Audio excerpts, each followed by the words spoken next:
Assalamualaikum warahmatullahi wabarakatuh.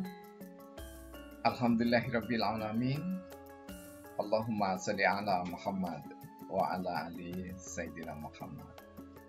Pemirsa yang dirahmati oleh Allah, Tuhan yang Maha Rahman, saudara sebangsa dan setanah air, bahkan dimanapun monolog sederhana ini bisa untuk disimak, dikomentari dengan daya kritis yang terpuji. Sungguh berbahagia di alam postmodern ini, meski kebanyakan di antara kita tidak saling bertatap muka karena di kejauhan kita bertetangga. Jadi ada tetangga satu RT hingga desa atau kelurahan, sampai tetangga provinsi, negara bangsa. Mereka adalah tetangga, saudara, meski beda suku, bangsa, dan kepercayaan serta agama. Pemirsa, jika kita memandang Masjid Agung Demak, maka segera melejit hati nurani kita. Keingatan masa lalu yang ditorehkan sejarah peradaban putra putri Nusantara.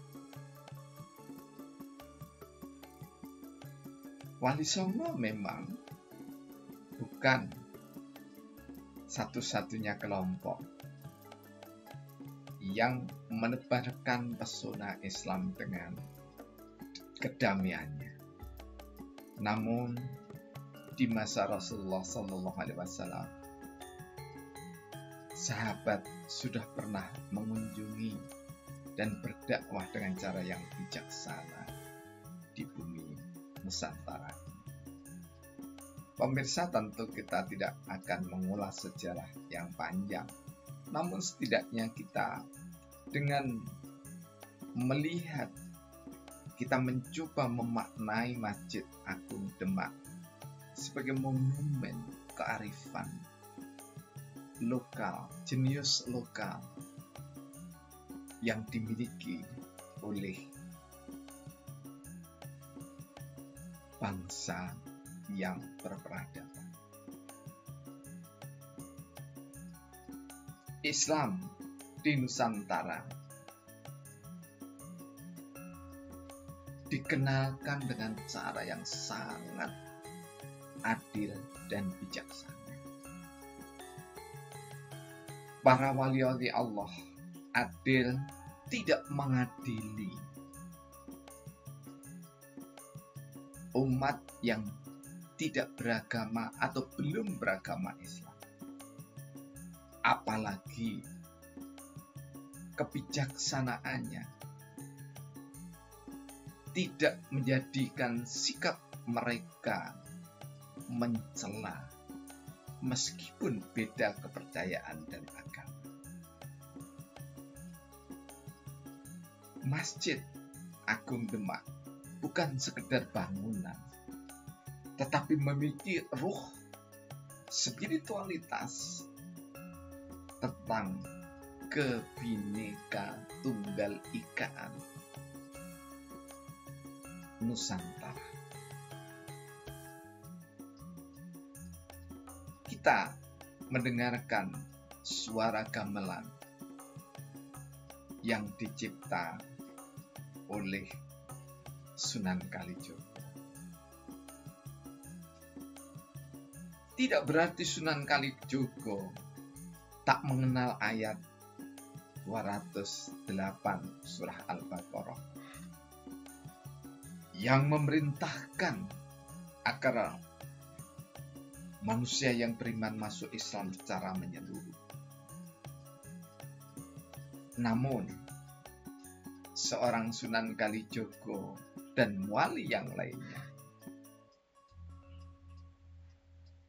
mengenalkan Islam yang menyeluruh itu disadari dengan proses yang penuh dengan kearifan. Dari ajakan Sunan Kalijogo memasuki masjid, tetapi tidak serta-merta diminta untuk sholat. Setiap orang yang masuk masjid di mana akan dilakukan pagelaran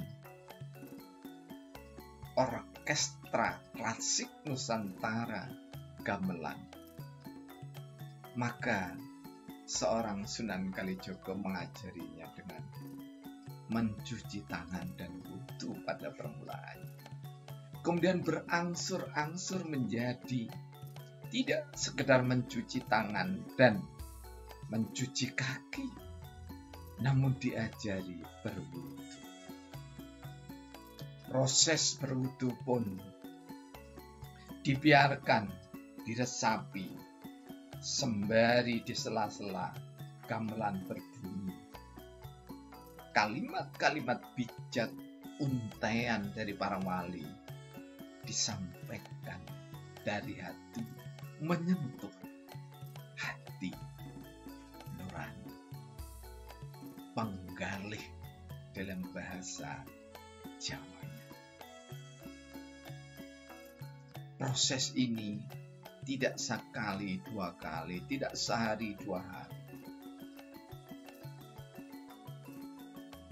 Berlanjut hingga para wali Sunan Kalijogo antara lain mengajari bagaimana cara sembah yang, menyembah yang sudah dikenal oleh masyarakat Nusantara, yakni adalah Maha Pencipta. Sehingga sembahyang sampai hari ini lebih dikenal oleh putra-putri Nusantara, utamanya yang usianya sekarang bilang sekitar 60 tahun ke atas. Lebih akrab, setelah itu baru mengenal sholat. Dari sini secara antropologi sosial, betapa pendakwah dahulu benar-benar kesabarannya sangat tinggi dalam luas. Tidak serta-merta menghakimi dan menghukumi budaya yang tidak selaras dengan syariat Islam. Namun, budaya yang ada di Nusantara berusaha dikawinkan dengan syariat Islam yang tertinggi dan terpuji. Sehingga nilai-nilai luhur yang ada di Nusantara tak terusik. Justru satu dengan yang lainnya saling melengkapi. Struktur arsitek bangunan Masjid Agung Demak bukan struktur, bukan konsep ala Timur Tengah, tapi itu adalah konsep Nusantara. Apa maknanya? Bahwa seseorang yang memasuki Masjid Agung Demak at home, merasa masuk rumahnya sendiri, masuk rumah Allah, Baitullah, adalah masuk rumah sendiri. Bangunan yang ada di rumah dengan bangunan yang ada di masjid atau bangunan rumah dan bangunan masjid selaras. Sehingga mudah seorang Sunan Kalijogo menyampaikan dakwahnya tanpa sekali lagi mencaci maki dan mencela kebudayaan yang sudah tumbuh kembang di Nusantara. Betapa arif jika dai-dai muda belajar membaca sejarah dengan keilmuan yang multidisipliner, sehingga tidak serta-merta ayat disampaikan, hadis disampaikan, kemudian mencela budaya Nusantara, mencibir budaya Nusantara, menghakimi dan disalahkan budaya Nusantara, sehingga orang terkesan Islam datang tidak sebagai rahmatan lil alamin, tapi hadir untuk mengusir nilai budaya yang sudah matang.